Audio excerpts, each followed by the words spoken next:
హల్లెలూయా.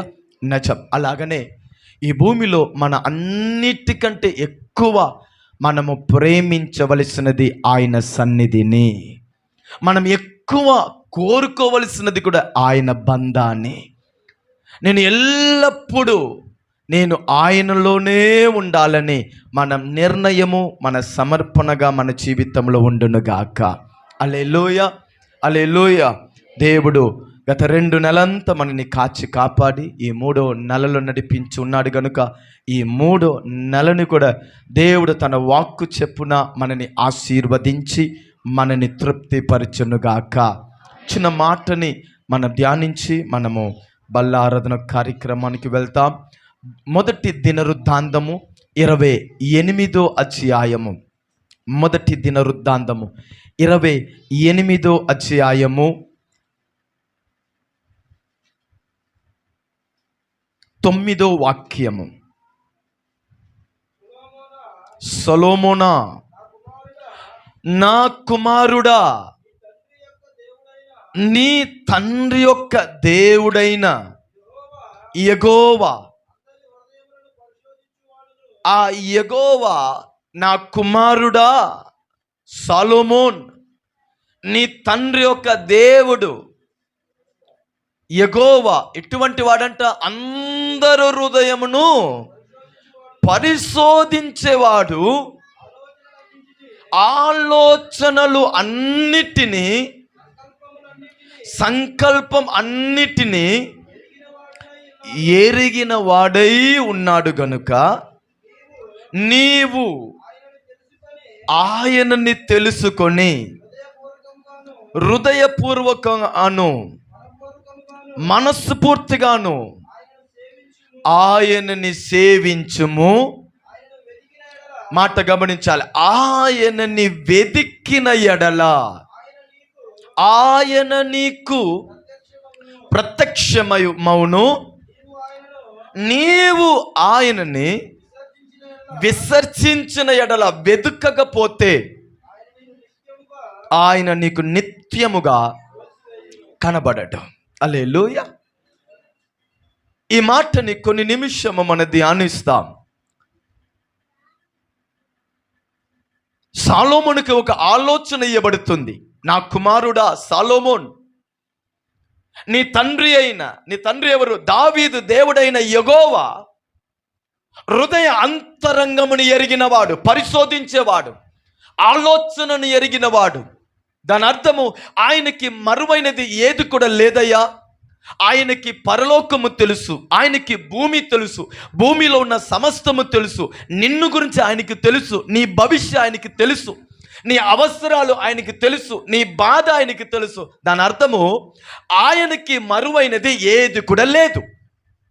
సమస్తం ఆయన చూచుచున్న దేవుడు, సమస్తం ఆయన ఎరిగిన దేవుడు, సమస్తం ఆయన పరిశోధించే దేవుడు గనుక నీ పూర్ణ హృదయముతో, నీ పూర్ణ మనస్సుతో ఆయనని సేవించు, ఆయనని ఆరాధించు, ఆయన బిడ్డగా నడుచుకో, ఆయనని గణపరచు, ఆయనకి ప్రథమ స్థానం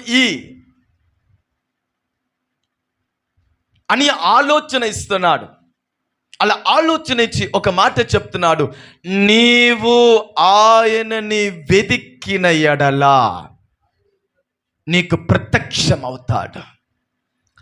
ఈ 3వ నెలలో దేవుడు సంఘానికి, దేవుని పిల్లలకి ఇచ్చే ఒక ఆలోచన, నీ జీవితంలో అద్భుతాలు జరగాలంటే, నీ జీవితంలో ఆశ్చర్య కార్యము జరగాలంటే, నీ జీవితంలో వాగ్దానం నెరవేరాలంటే, నీ ప్రార్థనకి జవాబును నువ్వు చూడాలంటే, దేవుడు నీ పక్షంలో యుద్ధము చెయ్యాలంటే, నువ్వు మహిమని చూడాలంటే, ఘనతని చూడాలంటే, ఒక నూతన ఆశీర్వాదాన్ని, మేలుని నువ్వు చూడాలంటే, నీ హృదయ వాంఛ నెరవేరాలంటే, ఏదైనా సరే, కుటుంబమా, ఆత్మీక జీవితమైనా సరే, పిల్లల విషయంలో, పని విషయంలో, ఆరోగ్య విషయంలో, ఏ ఏరియాలో దేవుడు నీకు అద్భుతము చెయ్యాలంటే దేవుడు ప్రత్యక్షం అవ్వాలి.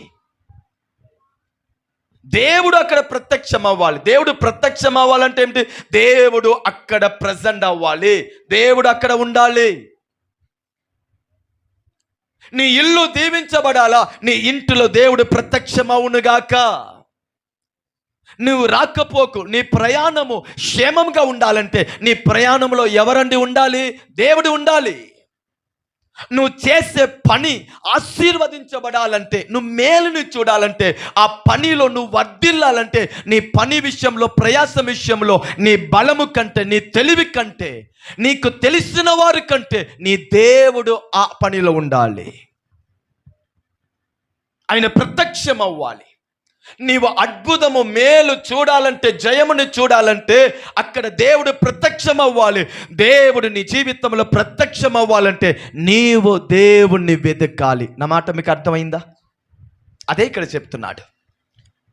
నీవు ఆయన్ని వెతికిన ఎడల ఆయన నీకు ప్రత్యక్షం అవుతాడు. ఆయన ప్రత్యక్షమయ్యాడంటే అక్కడ అద్భుతాలు జరగవలసినదే.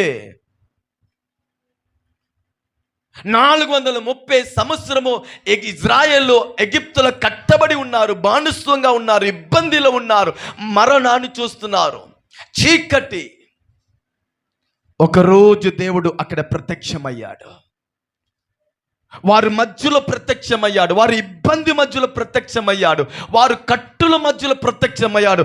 ఆ రాత్రి గొర్రె పిల్ల రక్తము చేత వారు విమోచించబడ్డారని లేఖనంలో రాయబడింది. వారు దేవుని చూచి మొరపెట్టారంట.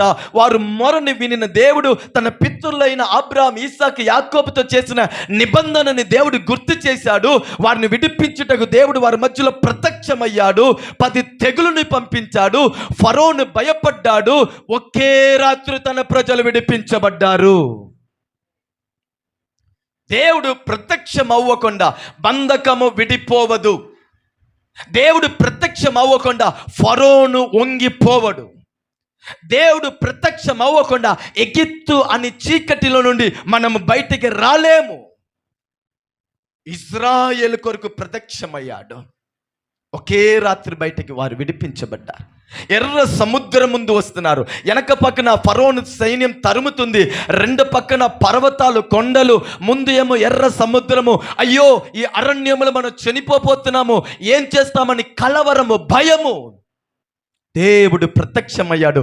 ఎర్ర సముద్రం 2 భాగంగా మార్చబడింది. హల్లెలూయా. అరణ్యంలో నడుస్తున్నారు, ఆకలి అవుతుంది, బాధపడుతున్నారు. దేవుడు ప్రత్యక్షమయ్యాడు. దేవదూతలు తినే మన్నాని దేవుడు వారికి అనుగ్రహించారు. ఆమేన్ చెప్పండి. ఒక సందర్భంలో ప్రయాణంలో అలసిపోయిన వారు ఉన్నప్పుడు దేవుడు అక్కడ ప్రత్యక్షమయ్యాడు. బండలోని నుండి నీళ్ళని దేవుడు వారికి ఇచ్చి వారి దాగాన్ని తీర్చాడు. వాగ్దాన భూమిలో వచ్చేశారు. ఇప్పుడు ఎరిగో అడ్డంగా ఉంది. ఆ రాత్రి దేవుడు స్తుతులు మధ్యలో ఏందంటే ప్రత్యక్షమయ్యాడు. ఎరిగో గోడ కూలిపోయింది. యోర్దాన్ నది అడ్డంగా ఉంది. దేవుడు అక్కడ ప్రత్యక్షమయ్యాడు. యోర్దాన్ నది ఏకరాశిగా నిలబడిపోయిందని లేఖనంలో రాయబడింది. పరిశుద్ధ గ్రంథమైన బైబిల్లో యుద్ధాలైనా సరే, ఆశీర్వాదమైనా సరే, అద్భుతమైన సరే, ప్రకృతి మీద, మనుషుల మీద ఏ ఏరియాలో తన ప్రజలు మేలుని చూశారో అక్కడ నా దేవుడు ప్రత్యక్షమయ్యాడు. ఆమేన్ చెప్పండి. హల్లెలూయా. ఆయన ప్రత్యక్షం అవ్వకుండా అద్భుతాలకి సాధ్యము కాదు. అందుకే ఇక్కడ సాలోమోనుకు ఒక ఆలోచన ఇవ్వబడుతుంది. సాలోమోనా, నీ పరిపాలన సరిగా ఉండాలంటే, నీ బ్రతుకు సరిగా ఉండాలంటే, నువ్వు ధన్యుడిగా ఉండాలంటే, నువ్వు దీవించబడేవాడిగా ఉండాలంటే, ఇది మొదలుకొని నీ జీవితంలో అద్భుతాలు చూడాలంటే, నీ జీవితంలో ఒక కార్యాన్ని నువ్వు అర్థం చేసుకోవాలి. ఏమిటి? నీ దేవుణ్ణి నువ్వు సరిగా తెలుసుకో. ఆ దేవుణ్ణి సరిగా నువ్వు తెలుసుకొని మనస్సు పూర్తిగా సేవించు, మనసారా ఆయనని ఆరాధించు. ఆయన నిన్ను వెతకాలి. హల్లెలూయా. ఆయనను మనం వెతకకపోతే దాని అర్థము ఆయన మనతో రాకపోతే మేలు కలగదు. గోలియాతు కూలిపోవాలంటే దావీదుతో దేవుడు ప్రత్యక్షం అవ్వాలి. హల్లెలూయా. ఫిలిష్తీయులు కూలిపోవాలంటే సింసోనుతో దేవుడు ప్రత్యక్షం అవ్వాలి. నీకు విరోధంగా లేచిన అపవాది కూలిపోవాలంటే నీ పక్షంలో, నీ ప్రార్థనలో నా దేవుడు ప్రత్యక్షం అవ్వాలి. ఇది మన ఆశపడాలండి, మన ఆశపడాలి. కొందరు ఉంటారు, ఇక్కడ దేవుడు వద్దులే, హల్లెలూయా, వాళ్ళకి నచ్చిన ప్లేస్లో వాళ్ళే వెళ్తారు. ఎక్కడ కఠినంగా ఉందో అక్కడ ప్రభువా కొంచెం వస్తారా పావుగంటకి, అవునా, ప్రైజ్ ది లార్డ్. ఇది భక్తి కాదు.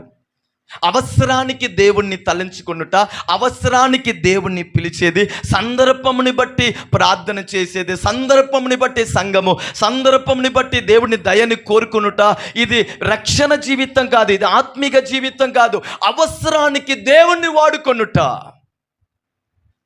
నిజమైన భక్తి. నిజమైన దేవుని పిల్లలు ఇంటి నుంచి బయట అడుగు పెట్టగానే వారు చెప్పే మాట, నాతో మీరు రావాలయ్యా, నేను పనికి వెళ్తున్నాను, నాతో రావాలయ్యా, బైక్ తీస్తున్నాను, నాతో మీరు రావాలయ్యా, నా భర్త పనికి వెళ్తున్నాడు, నా భర్తతో మీరు వెళ్ళండి అయ్యా, చేనుకి వెళ్తున్నాను, నాతో మీరు రాండి అయ్యా, బజార్కి వెళ్తున్నాను, నాతో మీరు రాండి ప్రభువా, మార్కెట్ వెళ్తున్నాను, నాతో మీరు రాండి ప్రభువా, ఊరికి వెళ్తున్నాను, నాతో మీరు రాండి ప్రభువా, అక్కడ దాకా వెళ్తున్నాను, నాతో రాండి ప్రభువా. ప్రతి అడుగులో ఆయనని తలంచుకున్నవారుగా మన బ్రతకాలి. అది కాదా ఆయనని వెతికే అనుభవం?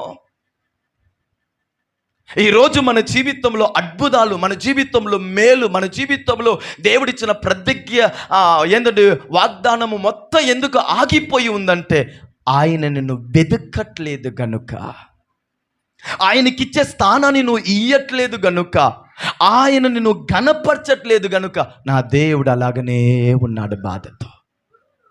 ఇశ్రాయేలు ప్రజలకి దేవుడు ఎన్ని మేలు చేశాడండి, ఎన్ని అద్భుతం చేసినా వారు తిరుగుపాటు, లోబడని స్వభావం. ఒక సందర్భంలో దేవుడు అన్నాడు, మోషేతో అన్నాడు, ఇంకా 33:15 నా సన్నిధి ఇంకా వీరితో రాదు. 33:15 నిర్గమకాండము 33 అధ్యాయము 15 వాక్యము.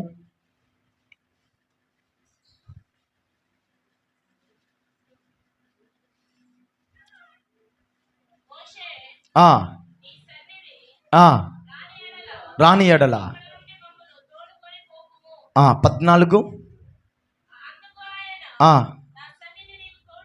ఇప్పుడు దేవుడు మోషేతో అంటున్నా, నా సన్నిధి నీకు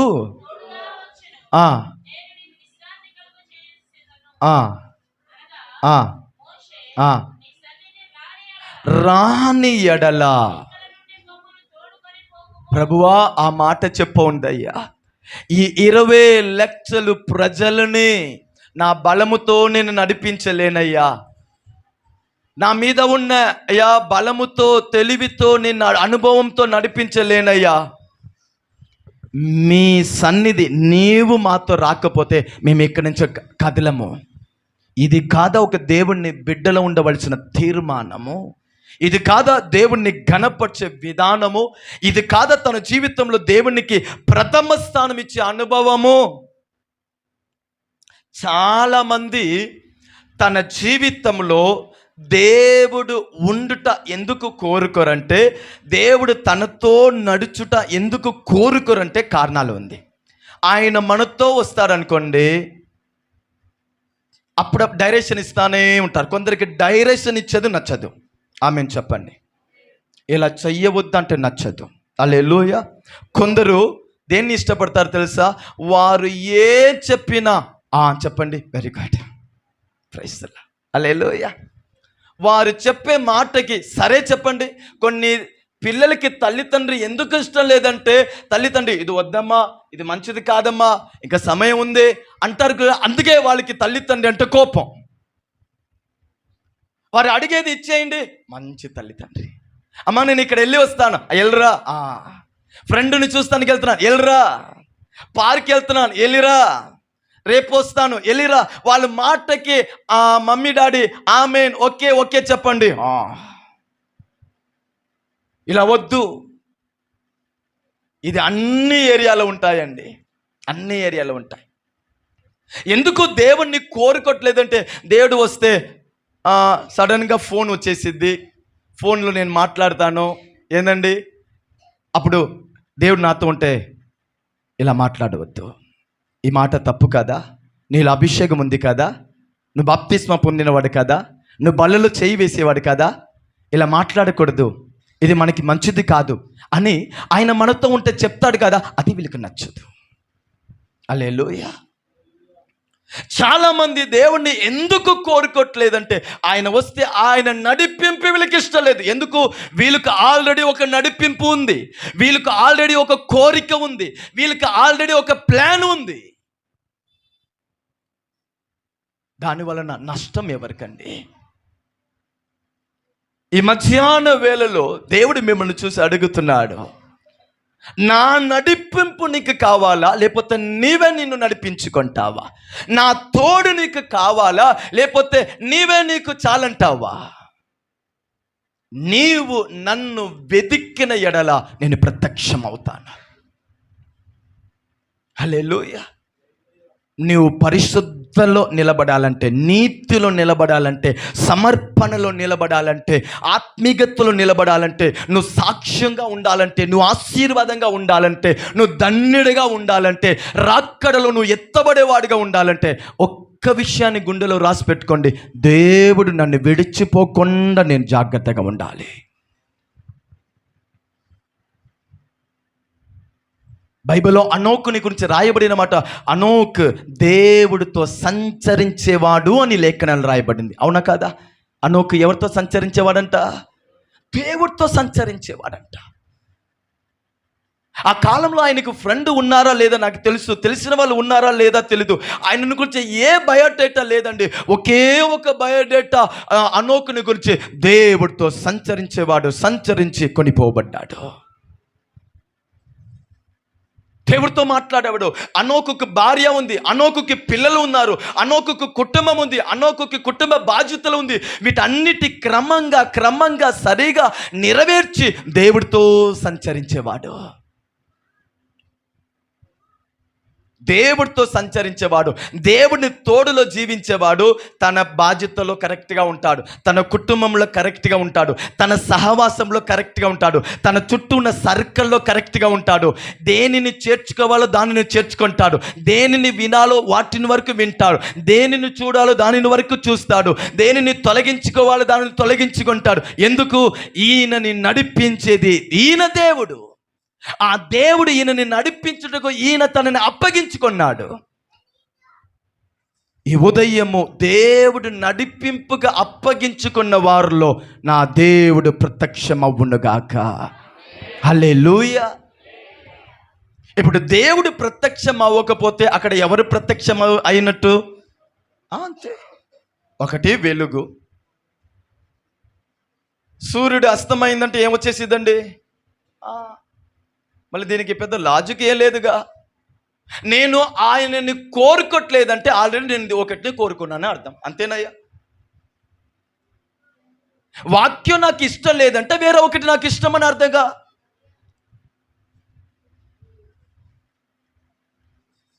సంఘం నాకు వద్దంటే మరో ఒకటి నాకు ఇష్టమైంది, ఆత్మీయత నాకు వద్దంటే వేరే ఒకటి నాకు ఇష్టమైంది.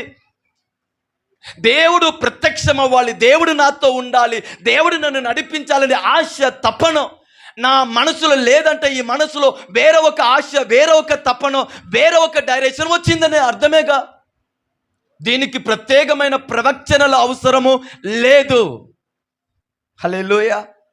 మీ మీద చేయి పట్టి నేను కన్ను మూసి 5 నిమిషాలు అన్య భాష మాట్లాడి దేవుడు నీతో లేదు అని చెప్పే అవసరం లేదండి. నువ్వు ఎవరిని కోరుకుంటున్నావో అదే నీ జీవితంలో ప్రత్యక్షమైంది. నీ జీవితంలో ఏది ప్రత్యక్షం అవుతుందో దానికి తగినట్టే మీ జీవం ఉంటాయి, ఆశీర్వాదం ఉంటాయి. దేవుడు ప్రత్యక్షం అయ్యాడా? దేవుడు నీతో ఉన్నాడా? దేవుడు నిన్ను నడిపిస్తున్నాడా? దేవునికి మీరు మిమ్మల్ని అన్నిటిని అప్పగించుకున్నారా? ఆయనకి ఫ్రీడమ్ ఇచ్చారా? నీ జీవిత క్షేమంగా ఉంటాయి, సుఖంగా ఉంటాయి, ముందు సాగుతారు, అద్భుతాలు జరుగుతూ ఉంటాయి. హల్లెలూయా. ఇక్కడ ఆలోచన ఇస్తున్నాడు, నా కుమారుడా సొలొమోన్, ఆయనని వెతుక్కేవాడుగా ఉండు, అప్పుడు నీకు ప్రత్యక్షం అవుతాడు. లేదంటే ఆయనను వెతుకకపోతే ఆయన ఎన్నడూ నిన్ను విసర్జించేస్తాడు. హల్లెలూయా. ఉదయం ఒక తీర్మానం. వాక్యంలో ఒక్క వ్యక్తిని నేను మీ ముందు చెప్తాను. దేవుడిని వెతికినవాడు, ఆయనను దేవుణ్ణి వెతికేవాడు గనుక దేవుడు ఆయనకు ప్రత్యక్షమయ్యాడు. ఆ వాక్యం చదువుతారా? అపోస్తుల కార్యము 10వ అధ్యాయము 3వ వాక్యాన్ని చదవండి అమ్మా. అపోస్తుల కార్యము 10వ అధ్యాయము 3వ వాక్యము. పగలు ఇంచుమించి 3 గంటల వేళలో దేవుని దూత కొర్నేల్యు నివసించే ఇంటిలో గదిలో వచ్చెను. కొర్నేల్యు అని పిలుచుట దర్శనమందు తేటగా అతడికి కనబడను. చాలయ్యా. ఏమండి, దేవాది దేవుడు సింహాసనం మీద ఆసీనుడు. ఈ భూమిలో ఒక స్థలంలో, ఒక ఇంటిలో, ఒక గదిలో ఒక వ్యక్తి ప్రార్థిస్తున్నాడు. దేవుడు తన దూతకి ఆజ్ఞనిస్తున్నాడు. నా కుమారుడు ప్రార్థిస్తున్నాడు, నా కుమారుడు ఏదో మొరపెడుతున్నాడు, నా కుమారుడు ఏదో విషయాన్ని చెప్తున్నాడు, ఆయనని వెళ్ళి విచారించండి, ఆయనకి జవాబు ఇవ్వండి, ఆయనతో మాట్లాడండి. నువ్వు దేవుడితో నడిచేవాడైతే దేవుని దూత నీతోనే నడుస్తారు. దేవుని దూత నీ కొరకు యుద్ధం చేస్తారు. దేవుని జవాబుని నీ జీవితంలో తీసుకొని వస్తారు. అపోస్తుల కాలంలో విశ్వాసులు దేవుని దూతని తన జీవితంలో అనుభవించిన వారు. ఇక్కడ కొర్నేలియు ఒక వ్యక్తి ప్రార్థిస్తున్నాడు, దేవుడు ప్రత్యక్షమయ్యాడు, ఆయన సన్నిధి ప్రత్యక్షమైంది, ఆయన దూత ప్రత్యక్షమైంది. ఇప్పుడు చెప్పండి, దేవుడు ఏ స్థలంలో అయినా సరే ప్రత్యక్షం అవుతాడా కాదా? అందుకే వాక్యంలో రాయబడింది, ఆసక్తితో ఉన్న ప్రాణాన్ని తృప్తిపరిచే దేవుడు. ఆమెన్ చెప్పండి. నా ఆసక్తి మీద బేస్ అయిందండి. నేను ఆయనని ఎలా కోరుకుంటున్నాను? నేను ఖాళీగా ఉన్న వేళలో ఎవరితో మాట్లాడాలని నా మనసు కోరుకుంటుంది అనే మీద డిపెండ్. హల్లెలూయా. నా చుట్టూ చాలామంది ఉన్నా కూడా వీళ్ళని ఎప్పుడో చూసినదేగా, దేవుడితో ఒక అరగంట మాట్లాడుతాము అని ఎవరు మనసు ప్రేరేపణిస్తుంది? ఆలోచించాలి. ఈ కొర్నేలియు దేవుడి తట్టు చూసి ప్రార్థిస్తున్నాడు, దేవుడు ప్రత్యక్షమయ్యాడు. హల్లెలూయా.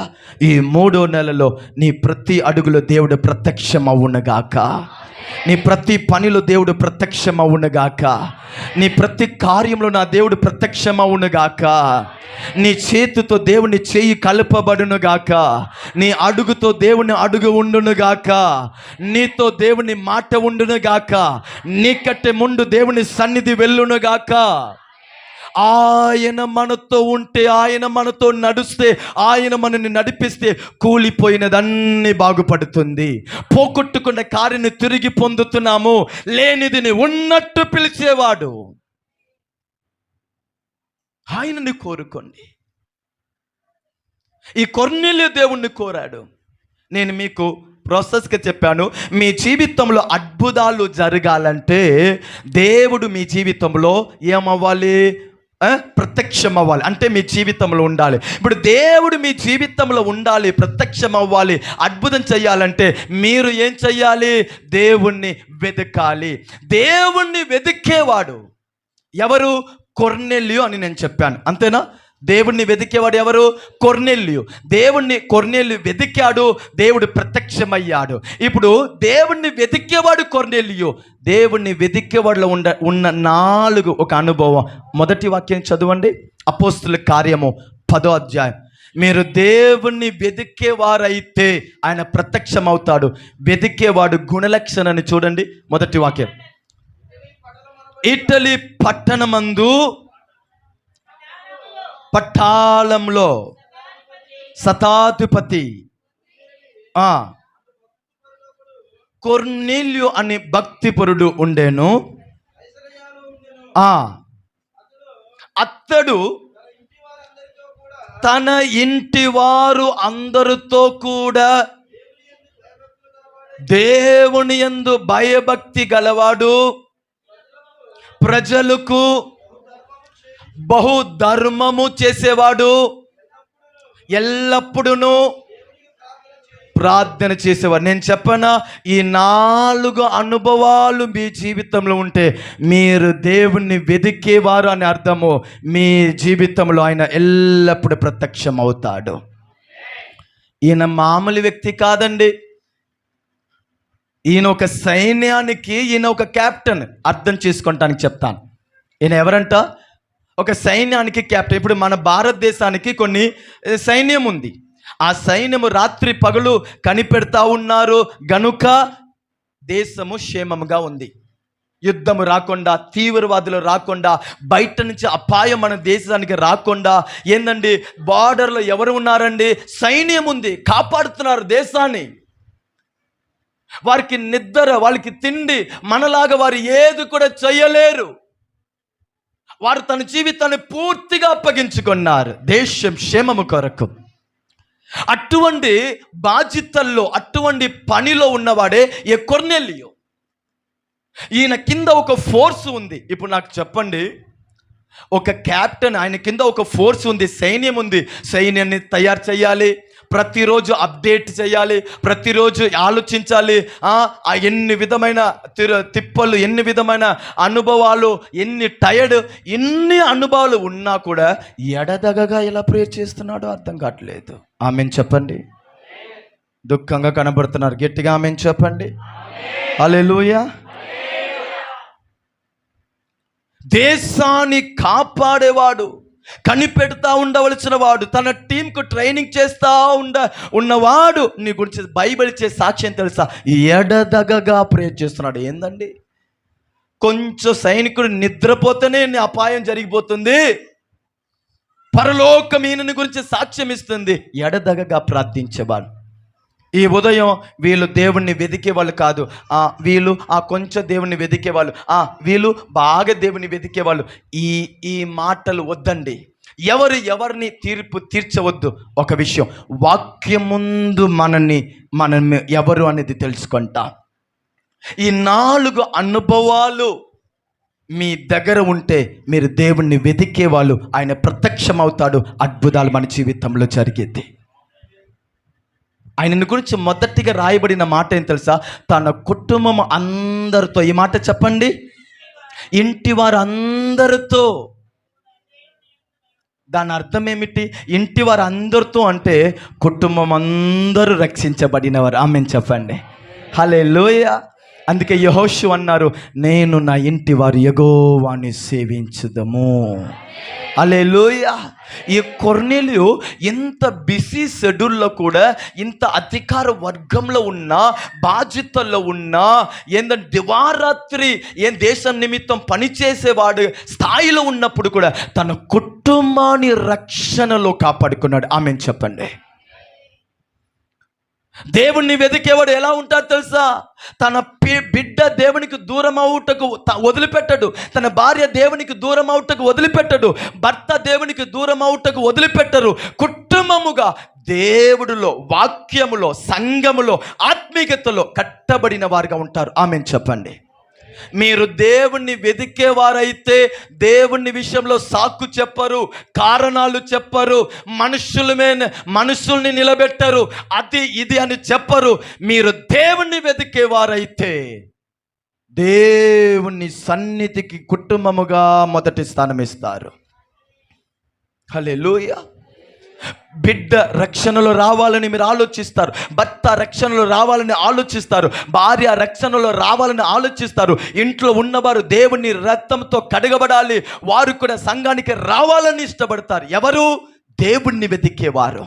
నేను పొందిన రక్షణలో నా ఇంట్లో ఉన్నవారు పొందాలి, నేను పొందిన ఆశీర్వాదం నా ఇంట్లో ఉన్నవారు కూడా పొందాలి, నేను పొందిన అభిషేకము, కృప నా ఇంట్లో ఉన్నవారు కూడా పొందాలని దేవుణ్ణి వెతికేవాడు మనస్సు తన కుటుంబం మీద అలా ఉంటాయి.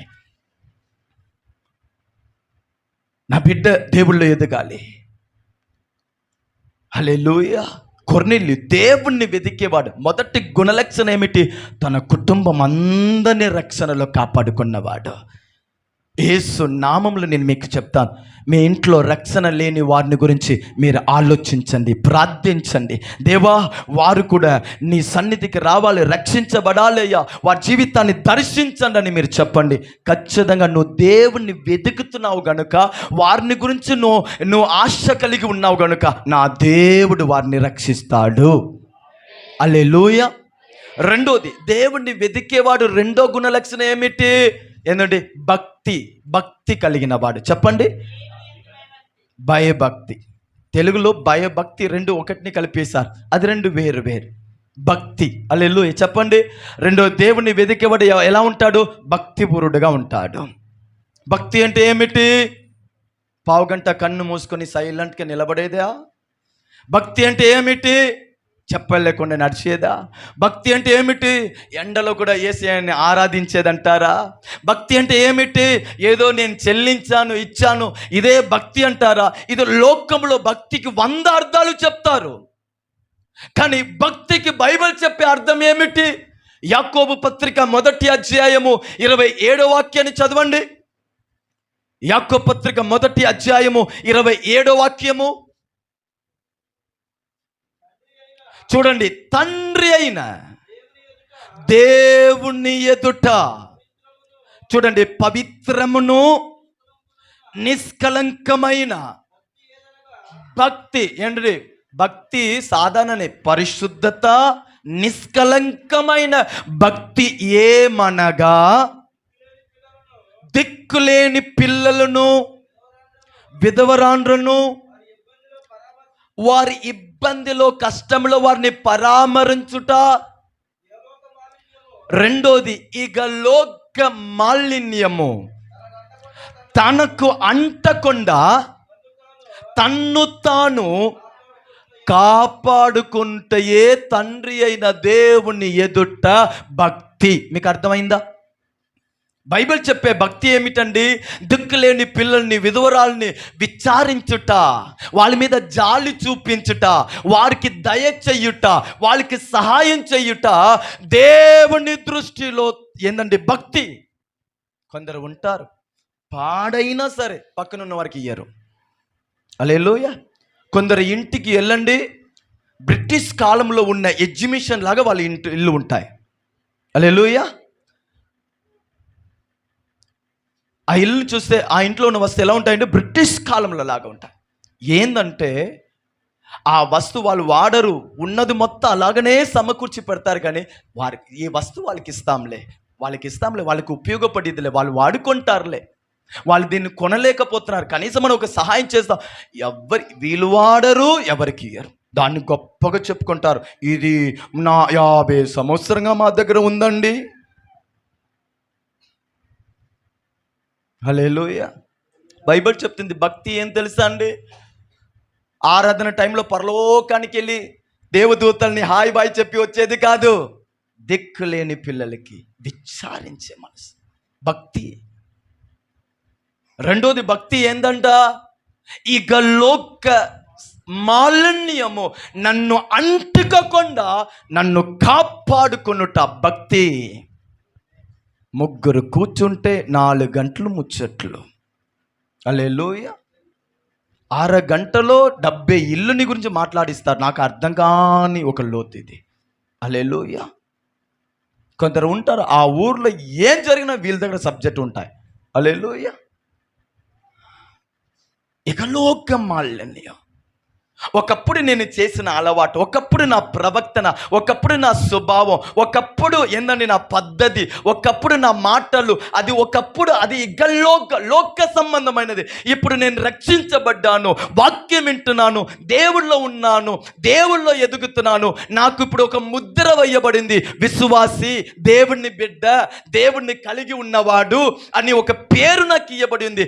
ఇప్పుడు ఆ మాలిన్యము నేను అంటుకుంటానికి అనుమతి ఇచ్చేవాడు. కొందరు అంటారు, నాకు ఇష్టం లేదండి, బావ బలవంతపరిచాడు. అయ్యో, బావ ఇతన్ని కింద పడేసి ఇతని గుండె మీద కాలు పెట్టి ఆయన నోరుని తెరిచి పోసాడైంది ఇనంటాడు. నాకు ఇష్టం లేదండి, ఆయన బలవంతపరిచాడు. ఆహా, ఇకలోక మాలిన్యం, ఈ సాకులు నిజం కాదు. నిజం ఏం తెలుసా? మనసులో ఆశ ఉంది, మనసులో ఆశ ఉంది.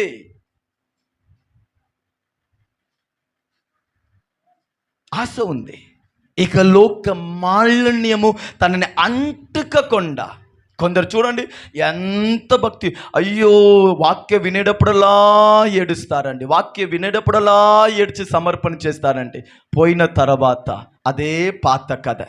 మీకు తెలుసా, కొన్ని సీడీస్ ఉంటాయి, కొన్ని సీడీస్, ఆ సీడీస్ ఉపయోగం చేసి చేసి చేతి చేసి చేసి వేసేటప్పుడు అలా పాడుతూ ఉంటాయి, మధ్యలో అక్కడే మరలా కొన్నిసేపు తర్వాత మరలా చూడండి కొంచెం పాట వచ్చింది, మరలా అక్కడే.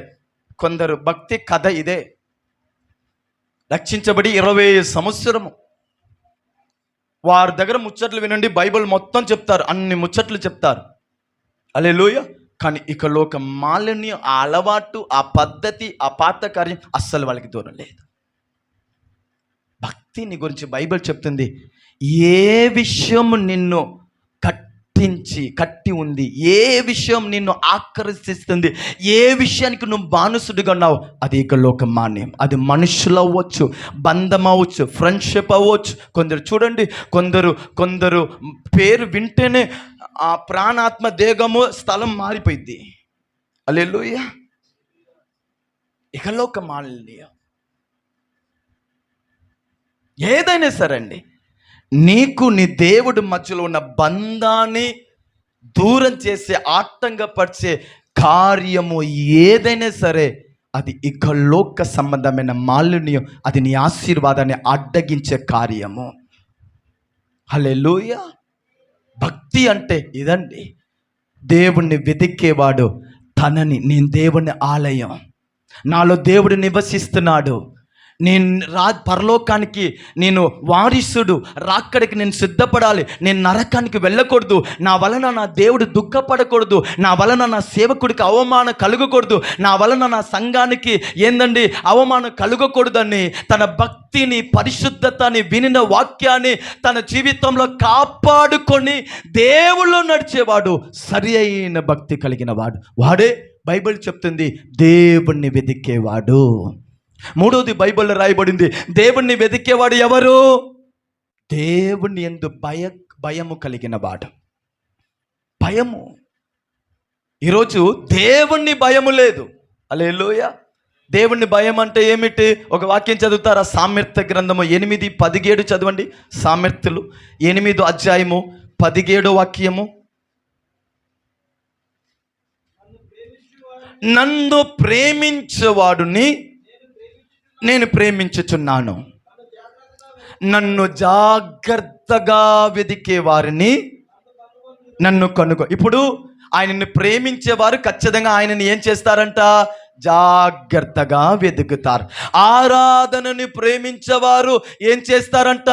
జాగ్రత్తగా ఉదయమే లేచి సిద్ధపడి పరిగెత్తుకొని ఎక్కడ వచ్చేస్తారంట?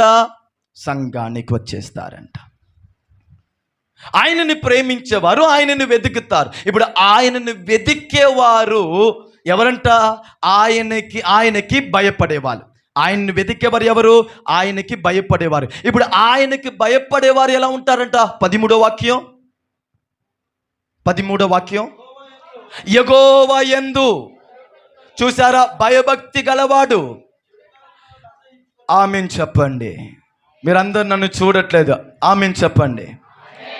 నువ్వు దేవుణ్ణి ప్రేమిస్తున్నావంటే ఆయనని జాగ్రత్తగా వెతుకుతావు. నువ్వు ఆయనని వెతుకుతున్నావంటే ఏందండి? నువ్వు ఆయన యందు భయభక్తి కలిగి ఉంటావు. నువ్వు ఆయన యందు భయభక్తి కలిగి ఉంటావంటే దేనిని విసర్జించుకుంటారంట? చెడితనంని విసర్జించుకుంటారు. గర్వము, అహంకారము, దుర్మార్గత, వ్యర్థమైన మాటలు ఆయనకి అసహ్యంగా ఉంటాయి. ముచ్చట్లు ఆయనకి ఇష్టం ఉండదండి. వ్యర్థమైన క్రియలు ఆయనకి ఇష్టం ఉండదండి. వ్యర్థమైన కార్యము ఆయన అక్కడ ఉండటానికి ఇష్టపడ్డాడు. ఎందుకు? ఆయన దేవుణ్ణి వెతికేవాడు. కొన్ని అక్కలు పిలుస్తారు, ఊరికనే ఉన్నావుగా రా, పావుగంట. యేసు రక్తమే జయం చెప్పి పారిపోవాలి అక్కడి నుంచి. ఆమెను చెప్పండి. అప్పుడే మీ ఇల్లుని మీరు దేవుళ్ళో కాపాడుకుంటారు. అక్కయ్య పిలిచింది, పోకపోతే ఏదైనా అనుకుంటాయంటే ఇంటిలో మొత్తం దయ్యం వచ్చి కూర్చుంటాయి. దానికి ఇంక వారు ఉపవాస ప్రార్థన పెట్టాలి. హల్లెలూయా. భయభక్తి కలిగండి. నువ్వు ఆయనను ప్రేమిస్తున్నావంటే ఆయనని వెతుకుతావు. ఆయనని వెతుకుతున్నావంటే ఆయనకు భయభక్తి కలిగి ఉంటావు. ఆయనకి భయభక్తి కలిగిన వాడైతే విసర్జించవలసిన విషయాన్ని, గర్వము, హెచ్చింపు, వ్యర్థమైన మాటలు, దుర్మార్గము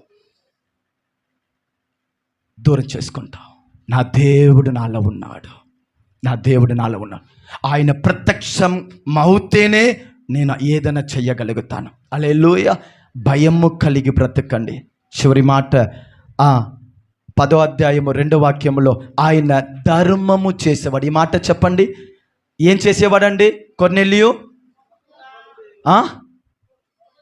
బహు ధర్మము చేసేవాడు. నాకు అర్థమవని విషయం తెలుసా? బార్డర్లో ఉన్నవాడు, ఇన్ని బాధ్యత కలిగిన వాడు ధర్మం చేయుటకు ఎలాంటి ఆయనకి టైం ఉంది? హల్లెలూయా.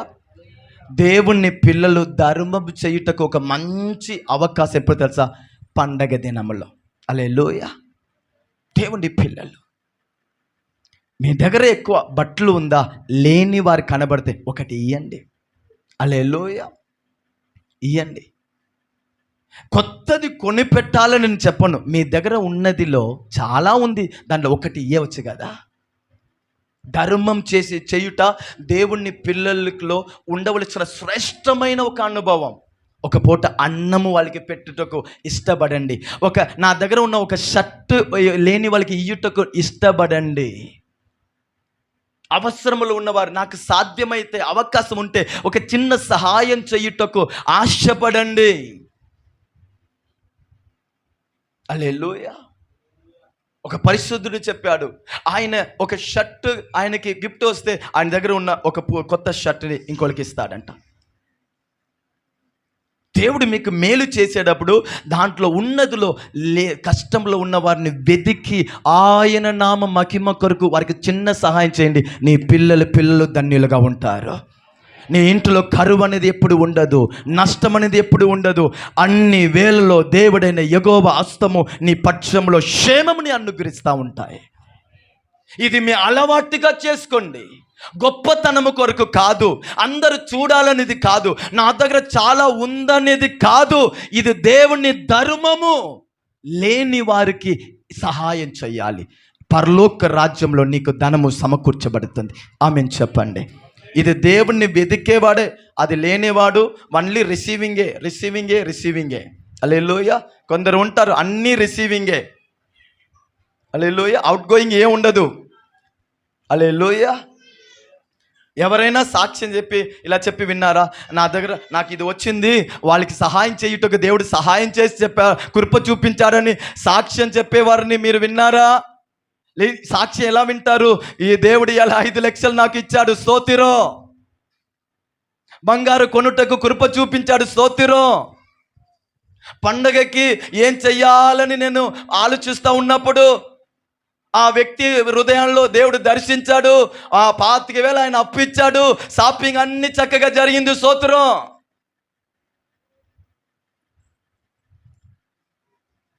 నాకు ఉన్నదిలో లేని వారికి ఇయ్యుటకు దేవుడు నాకు ఆ మనసు ఇచ్చాడు అని సాక్ష్యము చెప్పబడునుగాక. వాక్యము. దేవుడిని వెతికేవాడైతే నీ బ్రతికిలా ఉండాలి. స్వార్థము కాదు మన బ్రతుకు. హల్లెలూయా. మన క్రియల వలన యేసయ్య ప్రేమ అతడు తెలుసుకొనుగాక. చివరి మాట చెప్తాను. బైబిల్ రాయబడింది, ఎల్లప్పుడూ ప్రార్థించేవాడు. దేవుణ్ణి వెతికేవాడు ఎవరు తెలుసా అండి? ఎల్లప్పుడూ ప్రార్థించేవాళ్ళు. ఈ మాట చెప్పండి. ఎవరండి? ఎల్లప్పుడూ. మరలా చెప్పండి, ఎల్లప్పుడూ. అంట్లు కడుగుతా ఉన్నప్పుడు స్తోత్రం చెప్పండి. వంట చేస్తూ ఉన్నప్పుడు స్తోత్రం చెప్పండి. పని అయిపోయిందా? ఖాళీగా ఉన్నారా? ఒక పావుగంట ప్రార్థనలో కూర్చోండి. ఒక 2 అధ్యాయం చదవండి. మీ సమస్యల్ని సమయం ఉన్నప్పుడు దేవుడికి తెలియచేయండి. సంఘంలో వచ్చి ఒక పావుగంట సమయాన్ని గడపండి. మీ జీవితంలో ఒక సమయాన్ని సెపరేట్ చేయండి. ఇది ప్రార్థన చేయుటకు నా సమయము, దేవుడితో నేను మాట్లాడుటకు సమయము. మీ ఇంటిలో ఒక సమయాన్ని ప్రార్థన కొరకు సెపరేట్ చేయండి. చిన్న చిన్న విషయాన్ని దేవునికి తెలియచేయండి. నేను ఎల్లప్పుడూ చెప్పే ఒక మాట, నీ జీవితంలో ఉన్న ఏ విషయమైనా సరే మనుషుల దగ్గర చెప్పుటకు ఇష్టపడవద్దు. బంధుమిత్రులు, రక్త సంబంధులు, వాళ్ళు వీళ్ళకి చెప్పుటకు ఇష్టపడవద్దు. నీ తండ్రి దగ్గర చెప్పుటకు అలవాటు పడండి. నీ అవసరము, నీ బాధలు, నీ కుటుంబము ఏదైనా సరే, కన్నీటైనా సరే ఆయన దగ్గర చెప్పండి. అదే ప్రార్థన. నీ హృదయము ఆయన హృదయము కలువును గాక. అక్కడి నుంచి నీకు జవాబు వచ్చింది. అందుకే భక్తుడు దావీదు అంటున్నాడు, కొండల తట్టు నా కన్నును ఎత్తుచున్నాను, నాకు సహాయము అక్కడి నుండి వస్తుంది. ఈ భూమిలో ప్రార్థన అనేది మన జీవితంలో లేకపోతే మనం దేవుని పిల్లలను చెప్పుకోవటానికి అర్హత లేదు. ఈ మాట అర్థమైందా? ప్రార్థనకి రానివారు, ప్రార్థన చెయ్యని వారు, ప్రార్థన మీద ఆసక్తి లేనివారు, ఏం కాదులే దేవుడు చూసుకుంటాడు, వీళ్ళు నేను రక్షించబడ్డాను అని చెప్పుటకు కూడా అర్హత లేదు. ప్రాణమిచ్చి మనకి నూతన జీవాన్ని ఇచ్చిన దేవుడితో మాట్లాడుటకు సమయం లేదని చెప్తే దేవునికి మనం చేసే గొప్ప ద్రోహం. అది ద్రోహం. తలకి మించిన పని బాధ్యతలు ఉండని నీ జీవితంలో ఎప్పుడు కూడా యేసయ్యతో మాట్లాడుటకు సమయం లేదని చెప్పవద్దు. ఆమేన్ చెప్పండి. నీ జీవితంలో ప్రార్థన ఒక సమయం ఉండునుగాక. ఈ అనుభవాలు నీ జీవితంలో ఉన్నప్పుడు నువ్వు దేవుణ్ణి వెదికేవాడు, ఆయనను వెదికేవాడుని ఆయన ప్రత్యక్షమవుతాడు. ఈ 3 నెలల దేవుడు నూతన అద్భుతాలు మన జీవితంలో దేవుడు జరిగించునుగాక. దేవుని వాక్యానికి ఒకసారి అందరు బిక్కరగా స్తోత్రం చెల్లిస్తామా?